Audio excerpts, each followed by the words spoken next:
Hello and welcome once again guys, this is Shivam Singh from PNS Automation. और आज की क्लास में हम लोग डिस्कशन करेंगे एम्बेडेड टॉपिक के बारे में। एम्बेडेड टॉपिक में आज हमारा जो कंटेंट है वो कंटेंट एक स्टेप हटकर बात करते हैं। फर्स्ट मतलब जो भी अभी तक बेसिक्स हमने देखे हैं, बेसिक्स के बाद नेक्स्ट स्टेप पे आते हैं। और नेक्स्ट स्टेप आज जो है हमारा कि किस तरीके से हम एम्बेडेड के अंदर या किसी भी प्रोग्रामिंग के थ्रू एक इनपुट की हेल्प से आउटपुट को कंट्रोल करेंगे। और जो माइक्रो कंट्रोलर हम लोग यूज़ करेंगे वो माइक्रो कंट्रोलर होगा हमारा AVR का माइक्रो कंट्रोलर।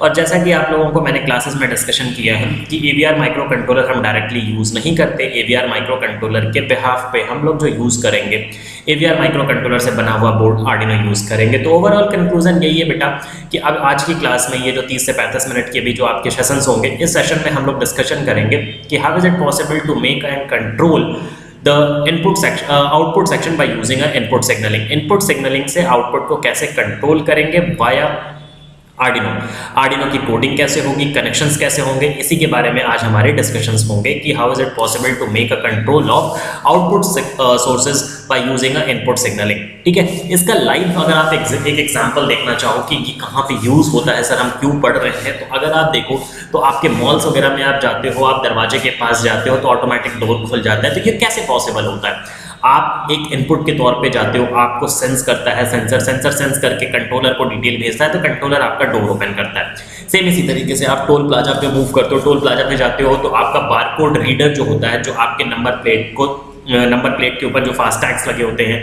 या आजकल जो नंबर प्लेट से भी डेटाबेस प्रोवाइड हो रहा है, तो फास्टैग को आपका बारकोडर रीड करता है। जब फास्ट कार्ड को आपका बारकोडर रीड करता है, आपके अमाउंट्स डिडक्ट हो जाते हैं, तो एक इनपुट मिल जाता है। मतलब बारकोड को सेंस करने के बाद इनपुट मिल जाता है कि हाँ इन्होंने अपना इनपुटिंग का काम कर लिया।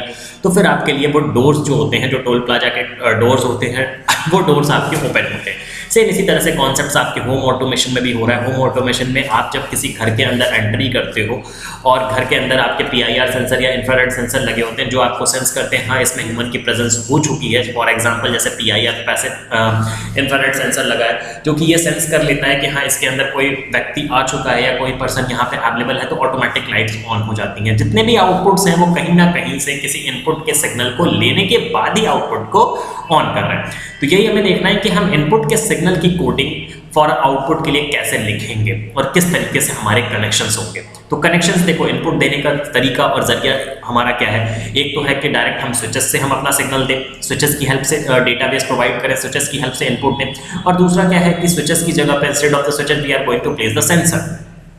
तो अगर ऑटोमेटिक की बात होगी तो सेंसर डालेंगे बेटा, अगर मैनुअल की बात होगी तो स्विचेस डालेंगे। बट अगर सिमुलेशन में बात करें तो सिमुलेशन में हमारे पास स्विचेस ही अवेलेबल होते हैं, सेंसर्स अवेलेबल नहीं होता। स्विचेस भी अगर आप किसी कॉन्सेप्ट्स में डेटा प्रोवाइड कर रहे हो या कोई डेटा इनपुटिंग कर रहे हो तो वो एक सिग्नल के आधार पे ही जाता है, 0 या 1। सेंसर भी हमारा वही काम करता है, 0 और 1। यहाँ पे हम जितने भी सेंसर्स की बात करेंगे, सेंसर हमारे सारे डिजिटल होंगे, वो 0 1 के ही कॉन्सेप्ट में इनपुट आपके माइक्रो कंट्रोलर को प्रोवाइड करेंगे। तो सिमुलेशन के पार्ट में जब भी आप सिमुलेशन करने आओ, सिमुलेशन इन द सेंस कि जब भी आपने कोडिंग को टेस्ट करो सिमुलेशन के ऊपर, क्योंकि डायरेक्टली आप हार्डवेयर पर अगर किसी चीज को चेक करोगे तो सपोज दैट आपकी कोडिंग सही नहीं है या कहीं भी मिसमैच हो रही है तो आपका हार्डवेयर फूक सकता है या खराब हो सकता है। तो इसीलिए सबसे पहले अपनी कोडिंग को, अपने बेसिक रेस्पॉन्सेस जो हैं आपके कोडिंग के वो कैसे हैं उसे सिमुलेशन पे चेक किया जाता है, एक सॉफ्टवेयर पे चेक किया जाता है कि प्रॉपर तरीके से या एज पर योर थिंकिंग वो काम कर रहा है कि नहीं कर रहा है। अगर काम नहीं करता है तो फिर आप कोडिंग को इंटरचेंज करते हो। और जब आपको लगता है कि आपकी कोडिंग आपके एक्सपेक्ट पे, आपके अंडरस्टैंडिंग पे या आपके डिजायर एम पे काम कर रही है तो देन आप चाहते हो उसे हार्डवेयर पे इंप्लीमेंट कराते हो। ठीक है, तो यही आपका एक पार्ट होता है जिसे आप सिमुलेशन कहते हो। तो सिमुलेशन की टेस्टिंग करते टाइम हम लोग सेंसर हो या स्विचेस हो, दोनों जगह पे स्विचेस ही लगाएंगे। स्विचेस क्या है, जब स्विचेस प्रेस करते हैं तो वो 1 का इनपुट देगा और जब उसे ऑफ करेंगे तो 0 का इनपुट देगा। सेंसर भी हमारा यही होता है, जब कोई सेंसर हमारा सेंस करता है, सपोज दैट कि आपने एक सेंसर लगाया, सेंसर लगाने के बाद अगर उस सेंसर के सामने कोई आ रहा है तो जाहिर सी बात है डेटा 1 आएगी। सेंसर के सामने अगर कोई नहीं है, वो सेंसर अगर डिटेक्ट नहीं कर रहा है, वो सेंसर अगर सिग्नलिंग नहीं दे रहा है तो 0 डेटा आएगी। क्लियर? ठीक है, तो आओ सबसे पहले हम अपने कॉन्सेप्ट्स को देखें। पहले हम सबसे पहले कंपोनेंट्स को ऐड करते हैं। तो एज पर प्रीवियस क्लासेस आपको ये चीज़ें क्लियर होंगी कि किस तरीके से हम प्रोटियस के अंदर जो सिमुलेशन सॉफ्टवेयर हमने यूज़ किया, जो हार्डवेयर सिमुलेशन सॉफ्टवेयर हमने यूज़ किया, उसके लिए हम डिवाइसेस को पिक करने के लिए हम उसकी मेन लाइब्रेरी से इसकी परमानेंट लाइब्रेरी में डेटा को डालने के लिए क्या करते हैं, पी पे क्लिक करते हैं। जैसे ही हम पी कीबोर्ड से एंटर करेंगे, पी जैसे ही हम पी पे जाके एंटर नहीं करना, सिर्फ पी को क्लिक करना है। पी को क्लिक करने के बाद पिक डिवाइसेस का आपको एक पेज खुल के आता है जहां पे आपको कीवर्ड्स डालने हैं। तो आपको सबसे पहले क्या चाहिए, आपको अपना एक माइक्रो कंट्रोलर चाहिए जो कि आर्डिनो है। आर्डिनो एक बोर्ड है, माइक्रो कंट्रोलर नहीं कह सकते, इट इज़ अ बोर्ड जो कि मैन्युफैक्चर हो रहा है बाय यूजिंग अ AVR माइक्रो कंट्रोलर। तो यहाँ पे लिखो आप आर्डिनो, ठीक है। आपने आर्डिनो लिखा, आर्डिनो UNO को सेलेक्ट कर लीजिए।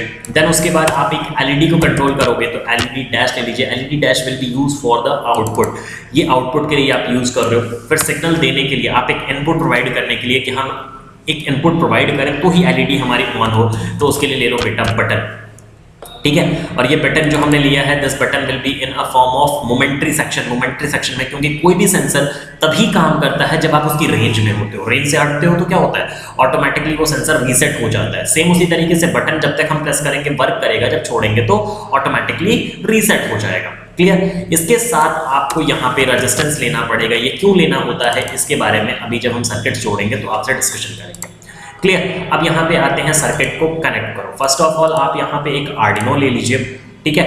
अब इस आर्डिनो की पिन्स पे, आर्डिनो की पिन जो है आप अगर देखो तो 0 to लेके 13 नंबर पिन, मतलब 14 पिन्स आपके पास अवेलेबल हैं, जिन पिन को आप डिजिटल इनपुट या आउटपुट के तौर पे यूज कर सकते हो। अब आप कौन सा पिन यूज करोगे as a input as a output, वो आप पे डिपेंड करता है।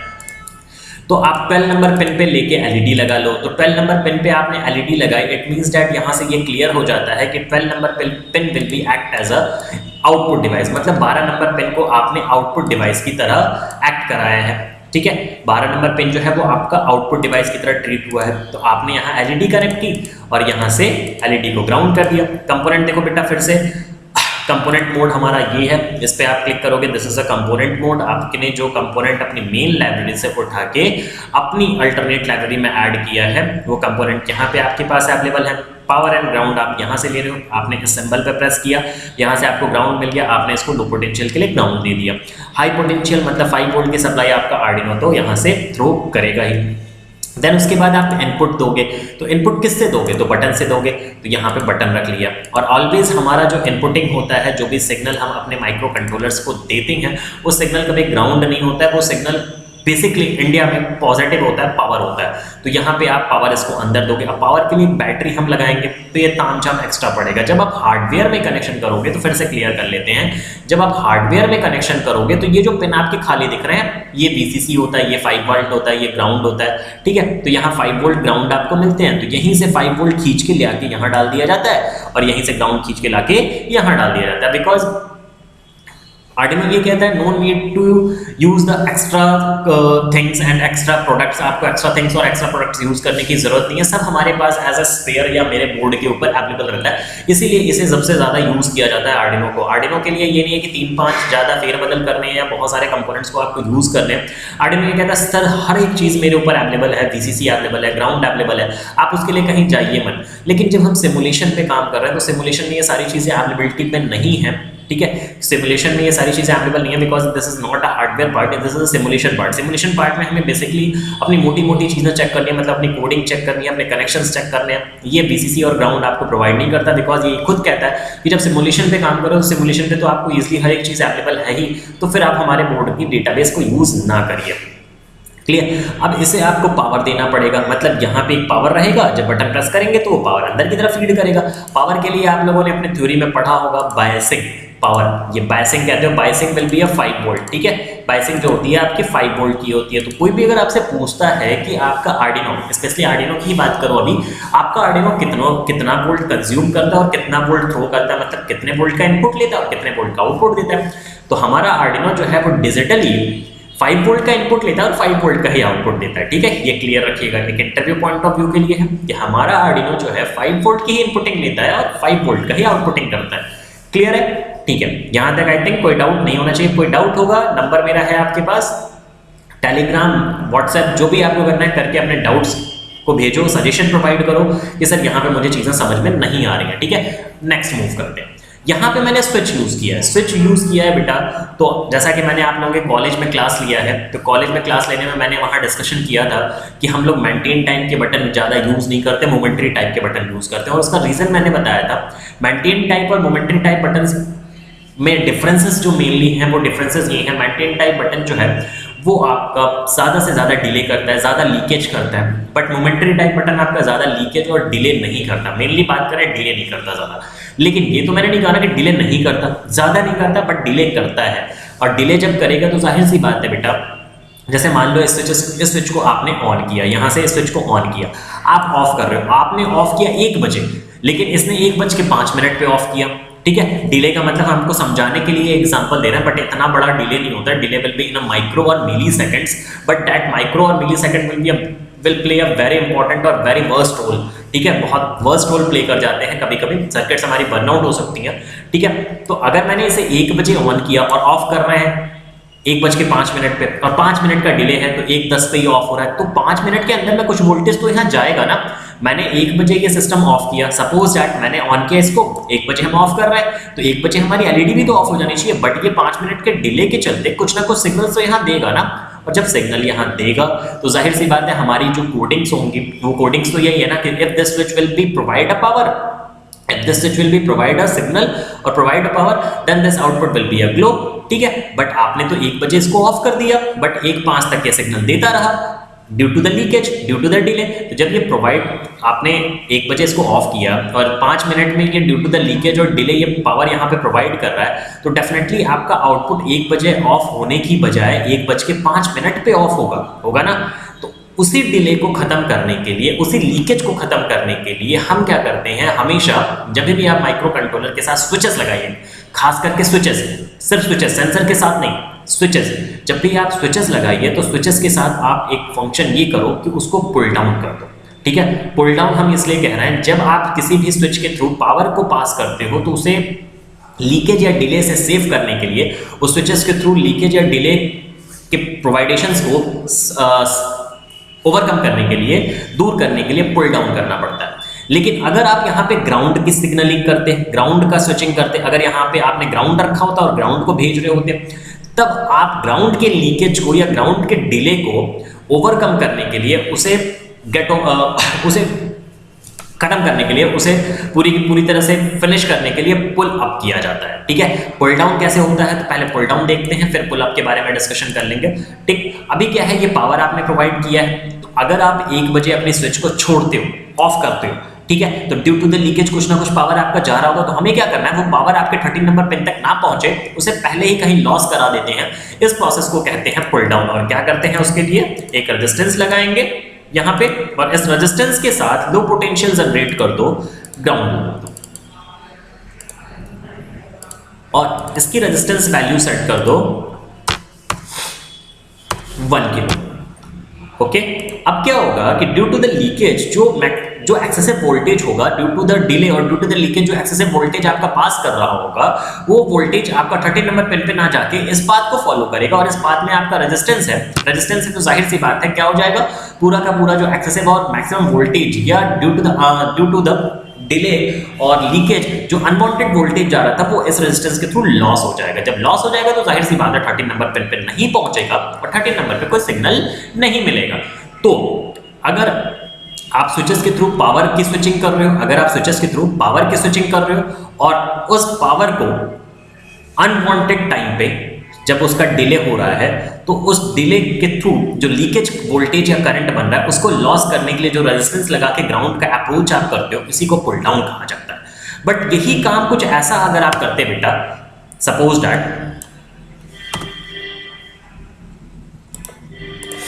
आप स्विचिंग जो कर रहे हो वो ग्राउंड की कर रहे हो, ठीक है, तो अब क्या होगा, कुछ ना कुछ ग्राउंड के लीकेज होंगे। 1 बजे आप इसको ऑन, 1 बजे आप इसको ऑफ करोगे, 1 बजे आप इस बटन को छोड़ोगे, तो ड्यू टू द एक मतलब 5 मिनट का डिले है, हम एक सब अजम्पशन के लिए आपको लेके चल रहे हैं कि इसके अंदर डिले 5 मिनट का है। 5 मिनट का डिले तो कुछ ना कुछ तो ग्राउंड जाएगा ना कुछ सप्लाई तो आपकी मूव करेगी ना, तो उस सप्लाई को भी तो लॉस करना होगा। उस सप्लाई को लॉस करने के लिए हम लोग क्या करेंगे, रेजिस्टेंस लगा के ये पावर आपकी प्रोवाइड कर देंगे, क्योंकि हम ये जानते हैं कि हमारा जो सोर्स है, हमारा जो वोल्टेज है, वो लो पोटेंशियल टू मतलब high potential to low potential जा रहा है, एक पोटेंशियल डिफरेंस को जनरेट करता है। तो जब यहाँ से आप ग्राउंड का पावर दे रहे हो, जब यहाँ से ग्राउंड को मूव कर रहे हो स्विचेस से, तो जाहिर सी बात है अगर आपने यहाँ पावर लगा दिया तो ये हाई पोटेंशियल की तरफ मूव करने की कोशिश करेगा और हाई पोटेंशियल पे इसको रेजिस्टेंस मिलेगा तो लॉसेस हो जाएंगे, ठीक है। लेकिन हमारा माइक्रो कंट्रोलर, हमारा आर्डिनो ये कहता है कि यार मेरी स्विचिंग जो है वो पावर्स के थ्रू होनी है, ग्राउंड के थ्रू नहीं होनी है, ठीक है। पावर के थ्रू जब होनी है इसीलिए हमें पुल डाउन करना पड़ता है, और पुल डाउन में रेजिस्टेंस के साथ पावर नहीं लगाया जाता, बाइसिंग नहीं लगाई जाती, रेजिस्टेंस के साथ ग्राउंड लगाया जाता है। जहां पे भी पुल डाउन का कॉन्सेप्ट है तो पुल डाउन का मतलब ऑलवेज स्विचेस के बाद जहां स्विचेस का आउटपुट है, ये स्विचेस इनपुट ले रहा है, जहां स्विचेस का आउटपुट है वहां रेजिस्टेंस के साथ ग्राउंड कनेक्ट कर दीजिए सीरीज में, जिससे कि पोटेंशियल डिफरेंस प्रॉपर जनरेट हो और जो भी एक्सेसिव वोल्टेज या अनवांटेड वोल्टेज आपका मूव कर रहा है ड्यू टू द डिले वो उस रेजिस्टेंस के थ्रू लॉस हो जाए। क्लियर? इतने कनेक्शन आपको क्लियर हो चुके होंगे, ये बेसिक कनेक्शन है। और ये जो मैंने पुल डाउन और पुल अप की बात की, पुल डाउन और pull up will be only applicable in a switches के केस में या बटन के केस में होता है, ये सेंसर के केस में नहीं होता। अगर हम यहाँ सेंसर लगाते तो सेंसर, मान लो मैंने IR सेंसर लगाया, IR सेंसर एक बार चेक कर लेते हैं कि whether it will be available at a library और नॉट। डी मैंने क्लिक किया, IR सेंसर इज अवेलेबल और नॉट, एक बार चेक कर लेते हैं बेटा। टू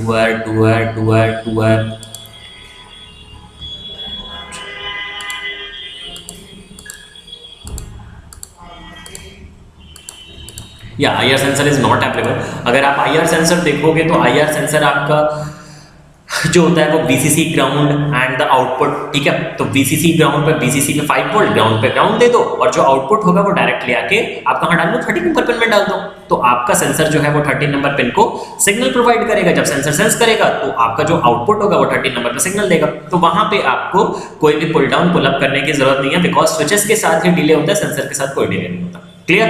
तो आई थिंक ये कनेक्शंस आपके क्लियर होंगे पुल अप पुल डाउन का, बिकॉज मुझे इसमें सबसे ज्यादा यही चीजें सिखानी थी। What is a pull up and what is a pull down. अगर आप पावर का सोर्सिंग कर रहे हो, पावर की स्विचिंग कर रहे हो, तो उसके थ्रू स्विचेस, मतलब पावर की स्विचिंग कर रहे हो बाय यूजिंग अ स्विचेस या बटन्स, तो उसके थ्रू जो लीकेज के चलते अनवांटेड वोल्टेज बन रहा है उसे लॉस करने के लिए पुल डाउन किया जाता है। अगर हम ग्राउंड की करेंगे तो पावर के थ्रू लॉस करते हैं और उसे पुल अप कहते हैं। क्लियर? अब आते हैं कोडिंग करते हैं। इसकी कोडिंग के लिए हमने पिन कौन कौन से यूज किया, 13 एंड 12। अब आते हैं कोडिंग सॉफ्टवेयर, मतलब कोडिंग IDE पे आते हैं, आर्डिनो IDE पे। मैंने बताया कि वॉइड सेटअप के अंदर, ठीक है, वॉइड सेटअप के अंदर always we will going to declare the Arduino parts, ठीक है। आर्डिनो के पार्ट्स को डिक्लेयर करेंगे। तो हम आर्डिनो का कौन सा पार्ट यूज कर रहे हैं, तो हम लोग यूज कर रहे हैं आर्डिनो का 13 number pin and 12 number pin. तो दोनों के मोड को बताना पड़ेगा, मतलब 13 नंबर पिन हमारा क्या है और 12 नंबर पिन क्या है हमारा। तो 13 number pin will be act as a input. तो आपको यहाँ लिखना पड़ेगा कि सर हमारा 13 नंबर पिन जो है वो एज अ इनपुट हमने ट्रीट किया है। तो हमने यहाँ लिख दिया pin mode 13 number pin will be treat as a input. तो पिन मोड 13 नंबर पिन क्या है हमारा, इनपुट, मतलब 13 का नंबर हमने डिक्लेयर कर दिया कि वो इनपुट है। देन उसके बाद हम लोग डिक्लेयर करेंगे 12 नंबर पिन को। तो 12 नंबर पिन को आप डिक्लेयर करोगे, 12 number pin will be act as a output. इसे भी डिक्लेयर कर दिया आपने यहाँ पे, ठीक है। 12 एंड 13 दोनों नंबर पिन यहाँ पे डिक्लेयर हो गए। देन उसके बाद ये डिक्लेरेशन जो होता है वो वॉइड सेटअप में होता है, जो कि मैंने अपने प्रीवियस वीडियोस में आपको बताया हुआ है। अगर आपने नहीं देखा है तो एक बार जाके प्रीवियस वीडियो को फिर से वॉच करो। क्लियर? देन वॉइड लूप में आते हैं। वॉइड लूप में हम अपने फंक्शंस को करते हैं, हमारा जो वर्क है, हमारा जो प्रोग्राम है उस प्रोग्राम को करेंगे। मतलब यहाँ पे हमने दूल्हा दुल्हन को डिक्लेयर कर दिया, अब यहाँ पे उनके शादी फंक्शन का प्रोग्राम हम सेलिब्रेट करेंगे या उसको ऑर्गेनाइज करेंगे। यहाँ आते हैं, तो यहाँ ऑर्गेनाइज क्या करना है हमें, हमारा मेन फंक्शन ये है, if you are going to press the button, clear, if you are going to press the button और if our sensor will be high then our output will be high. Clear? तो हमारा sensor या हमारा switch जब high होगा वो signal देगा हमारे आर्डिनो को, तो हमारा आउटपुट आना चाहिए। तो क्या करोगे उसके लिए, तो कंडीशन बनानी पड़ेगी बेटा। बिल्कुल C और C++ पे फोकस ना करो, आप सिर्फ एक सोच रखो। कंडीशन क्या बन रही है, कंडीशन ये बन रही है कि किसी ने कोई भी बंदा बटन को जब प्रेस करता है तो आउटपुट आनी चाहिए। क्या बन रहा है यार, इंग्लिश की भाषा में अगर बात करो, because we are doing a code on English language, तो इंग्लिश लैंग्वेज पे अगर बात करें तो क्या निकल के आ रहा है कि अगर कोई बंदा बटन प्रेस करे तो आउटपुट आए। तो अगर कोई बंदा, मतलब अगर का मतलब क्या, इफ, तो यहाँ पे कोडिंग में बहुत बेसिक वे में लिखो इफ। क्लियर? क्या करे कोई बंदा, बटन प्रेस करे, तो बटन प्रेस करेगा तो किस पे इफेक्ट होगा, इफेक्ट आपके 13 नंबर पिन पे होगा। क्या इफेक्ट होगा, इसको एक पावर सप्लाई अंदर की तरफ मिलेगी, और अंदर की तरफ जब पावर सप्लाई किसी को दी जाती है, किसी भी कंप्यूटर को जब अंदर की तरफ सिग्नल प्रोवाइड करते हो, तो आपका कंप्यूटर क्या करता है, उसको रीड करता है। लेकिन जब आपका कंप्यूटर किसी भी चीज को बाहर की तरफ फेंकता है, आपके स्क्रीन पे दिखाता है, तो उसको राइट करता है। मतलब कंप्यूटर के केस में जब हम इनपुट देते हैं तो इनपुट को कंप्यूटर हमारा रीड करता है, और जब वो कोई आउटपुट देता है तो वो हमारा कंप्यूटर राइट करता है। क्लियर? अब ये इनपुट और आउटपुट जो भी हमारा रीड है या राइट है, जो भी हमारा इनपुट जा रहा है या आउटपुट आ रहा है, वो किस फॉर्म में जा रहा है? एनालॉग की डिजिटल? ऑलवेज डिजिटल में जा रहा है। जब तक हम बटन प्रेस करेंगे तब तक जाएगा, जब छोड़ेंगे तो नहीं जाएगा। आउटपुट भी हमारा क्या है? जब तक हम चाहेंगे आउटपुट ऑन होगा, जब छोड़ेंगे तो आउटपुट ऑफ हो जाना चाहिए। तो सिग्नलिंग हमारी किस फॉर्म में है? Signalling will be in a form of digital. तो यहां लिखेंगे डिजिटल। ठीक है, ठीक है। डिजिटल के बाद हम जब बटन प्रेस कर रहे हैं तो हमारा जो इनपुट सिग्नल है वो अंदर की तरफ जा रहा है, हमारा 5 वोल्ट अंदर की तरफ जा रहा है, तो हमारा कंप्यूटर क्या करेगा? उसको रीड करेगा। तो लिखो read. Clear? If digital read 13 number pin क्या होना चाहिए? हाई। ठीक है, तो if digital read 13 number pin high, तो क्या कंडीशन दी है कि अगर डिजिटल रीड मतलब डिजिटली हमारा 13 नंबर पेन कुछ इनपुट लेता है। रीड का मतलब क्या? इनपुट लेना। ठीक है, जैसे हम आपको कोई बात कह रहे हैं तो आपके माइंड में जा रहा है, तो आपका माइंड उसको रीड कर रहा है। आप जब किसी चीज को बोल रहे हो तो वो चीज आप बाहर निकाल रहे हो, मतलब आप उसको राइट कर रहे हो। ठीक है, तो किसी भी चीज को बाहर निकालना, एज आउटपुट देना, कंप्यूटर की भाषा में राइट होता है, और अंदर की तरफ लेना, उसको स्टडी करना, वो रीड कहलाता है। अब वो दो तरीके से दिया जा सकता है, या तो डिजिटल या तो एनालॉग। तो अभी हम डिजिटल में बात कर रहे हैं। तो क्या दिया मैंने कि if digital read 13 number pin हमारा हाई होता है, तो क्या होना चाहिए? होना ये चाहिए डिजिटल राइट। ठीक है, क्योंकि मुझे आउटपुट चाहिए, और आउटपुट किस फॉर्म में है? डिजिटल फॉर्म में है, और आउटपुट लेने के लिए क्या लिखा जाता है? राइट। तो देखो मैंने यहाँ आउटपुट लेने के लिए क्या लिखा है? राइट लिखा है। क्लियर? तो डिजिटल राइट क्या होना चाहिए? 12 नंबर पेन हमारा हाई होना चाहिए। क्लियर? ठीक है, तो अगर बटन प्रेस होगा तो हाई होगा, अदरवाइज तो देखो इफ की कंडीशन जो मैंने यहाँ स्टार्ट की है उसके लिए कर्ली ब्रेसेस स्टार्ट किया और कर्ली ब्रेसेस यहाँ पे क्लोज कर दिया। अब दूसरा कंडीशन क्या होगा कि बटन हम ना प्रेस किए हो, छोड़ दिए हो, तो उसके लिए हम क्या कर देते हैं? एल्स। ठीक है, तो कंडीशन यही होगी, जैसे मान लो मैंने ये कहा कि मेरे स्टूडेंट सुबह कोचिंग आते हैं तो हम पढ़ाएंगे। दूसरा कंडीशन क्या होगा? नहीं आएंगे तो नहीं पढ़ाएंगे। तो कंडीशन एक मैंने दी है कि बटन प्रेस किया तो सिस्टम हाई होना चाहिए। दूसरा, इस कंडीशन का फॉल्स मोड कि नहीं प्रेस करेंगे तो एल्स में कभी भी कोई कंडीशन देने की जरूरत नहीं होती है। ठीक है, एल्स क्या होता है? इफ कंडीशन का फॉल्स मोड। अगर ये ट्रू होगा तो ये करेगा, और एल्स डालने का मतलब फॉल्स होगा तो ये करेगा। तो इसके साथ कोई कंडीशन नहीं दी जाती, जो कंडीशन हमने यहाँ दी है उसी का फॉल्स कहलाता है ये। ठीक है, उसी का गलत वे जो है यहाँ कहलाता है। मतलब अगर बटन आपने प्रेस किया तो ये होगा, एल्स का मतलब वो प्री डिफाइंड है कि बटन नहीं प्रेस करेंगे। एल्स के साथ कोई कंडीशन नहीं दी जाती, एल्स प्री डिफाइंड है कि बटन नहीं प्रेस करेंगे तो क्या होगा। तो बटन नहीं प्रेस करेंगे तो क्या होगा बेटा? डिजिटल राइट 12 नंबर पेन क्या हो जाना चाहिए? लो। 12 नंबर पेन आपका लो।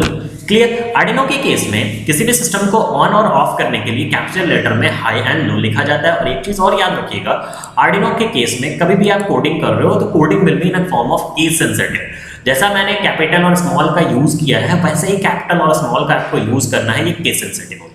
क्लियर? सारे कर्ली ब्रेसेस देखो बंद हैं प्रॉपर्ली, जो ओपन है वो क्लोज है। देन उसके बाद आप इसको यहां से वेरीफाई करिए। वेरीफाई करने के बाद हम इसको इनपुट आउटपुट के नाम से सेव कर लेते हैं। देन इसकी हेक्साडेसिमल फाइल हमें चाहिए होगी, और जैसा कि मतलब आपको पता है ये कंपाइलर मोड पे आप काम कर रहे हो। आपकी coding English, basic English language की जो कोडिंग होती है वो दो फॉर्म में होती है, एक कंपाइलर और एक इंटरप्रेटर पे। कंपाइलर की जो कोडिंग होती है वो 2 स्पेस लेती है, क्योंकि पहले आप कोडिंग करते हो, फिर कंपाइल करते हो, फिर रन कराते हो। तो जब कंपाइल करते हो तो ऑलवेज जो कोडिंग्स होती हैं वो हेक्साडेसिमल के एक्सटेंशन में सेव होती है। क्लियर? हमें वही हेक्साडेसिमल का एक्सटेंशन चाहिए होगा, वो किस लोकेशन पे सेव हुआ है वो लोकेशन हम कॉपी कर देंगे, हमारी कोडिंग कॉपी हो जाएगी। तो हम जाके पूरे लोकेशन को कॉपी कर सकते हैं, पूरे लोकेशन को खोज सकते हैं, बट उसमें हमारा टाइम ज़्यादा लगेगा। इसलिए हम क्या करते हैं, यही नीचे में देखते हैं कि हमारा हेक्साडेसिमल का फाइल यहाँ नीचे में कहीं आ रहा हो तो यहीं से हम पिक कर लेंगे, और 100% आपको नीचे में यहाँ पे हेक्साडेसिमल का फाइल आपको मिलेगा। बस आपको थोड़ा सा ड्रैग एंड प्रोसेस करना है। ये रहा आपका हेक्साडेसिमल का फाइल यार। ड्यू टू दिस पैनल ये आपको विजुअलाइज नहीं हो रहा है प्रॉपर्ली। देखो यहाँ सी ड्राइव से आइए,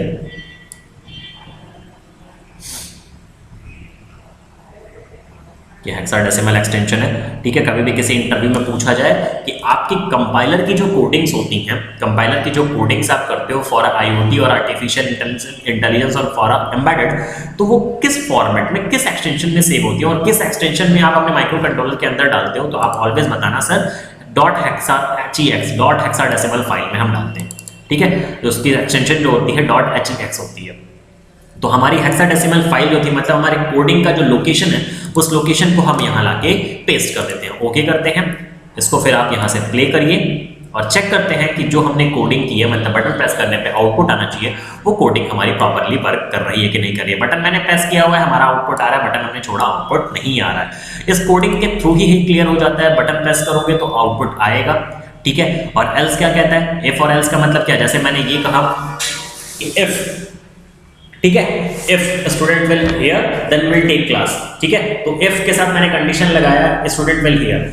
अगर हम एल्स की बात करते हैं इसमें तो वो एट रैंडम बाय डिफॉल्ट या ऑटोमेटिकली ये सेट है कि स्टूडेंट नहीं आएंगे तो क्या करना, ठीक है। तो एल्स जो है ऑलवेज हमारे इफ का फॉल्स कंडीशन शो करता है। जो भी हमारे इफ का कंडीशन है उसका फॉल्स कंडीशन जो है वो एल्स लेता है, उसके साथ कोई भी कंडीशन लगाने की जरूरत नहीं है। बार बार इसके रिपीट कर रहे हैं बेटा, क्योंकि किसी भी आईटी फर्म में आप जाते हो या इस समय कोरोना के प्रोसेस फिर से बढ़ रहे हैं, ऑनलाइन क्लासेस फिर से बढ़ रही हैं, तो वर्क फ्रॉम होम फिर से बढ़ रहा है, तो आपको हो सकता है बहुत अच्छे ऑफर्स मिल जाएं बहुत अच्छी अच्छी कंपनीज में जो वर्क फ्रॉम होम कराएं, जो कि आईटी और सीएस की फॉर्म में है। तो कुछ कोडिंग के पार्ट भी आपके और कुछ कोडिंग के स्किल्स भी आपके मजबूत होते जाएं, इसीलिए हम बार बार कोडिंग के कुछ कॉन्सेप्ट्स को फोकस कर रहे हैं। क्लियर, ठीक है। और एक बार फिर से देख लो, बटन को प्रेस किया, आउटपुट आ रहा है, छोड़ा, ऑफ हो गया। क्लियर, आई थिंक ये पार्ट क्लियर होगा। जिन लोगों को लगता है कि मेरा ये पार्ट क्लियर नहीं है, without any hesitation, without any झिझक, आपको नंबर प्रोवाइड किया हुआ है, उस नंबर पे आप मैसेज करिए, टेलीग्राम करिए, जो डिस्क्रिप्शन बॉक्स में आपके पास है, या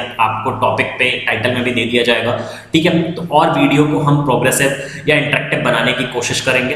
क्लियर, अगर वीडियो आपको लग रहा है कि आपके लिए यूजफुल है, बेस्ट है, ठीक है, इससे आप कुछ चीज़ें सीख सकते हो या अपने हार्डवेयर में कुछ चीज़ें परफॉर्म कर सकते हो या आपके जॉब प्रोफाइल के लिए स्किलफुल है, तो प्लीज़ शेयर करो, सब्सक्राइब करो और आगे से आगे बच्चों को या बंदों को फॉरवर्ड करो, जिससे लोगों को ज़्यादा से ज़्यादा जानकारी इस चैनल के बारे में हो और अपनी स्किल्स को मजबूत करने के लिए एक बेस्ट प्लेटफॉर्म मिल सके। Okay, thank you guys.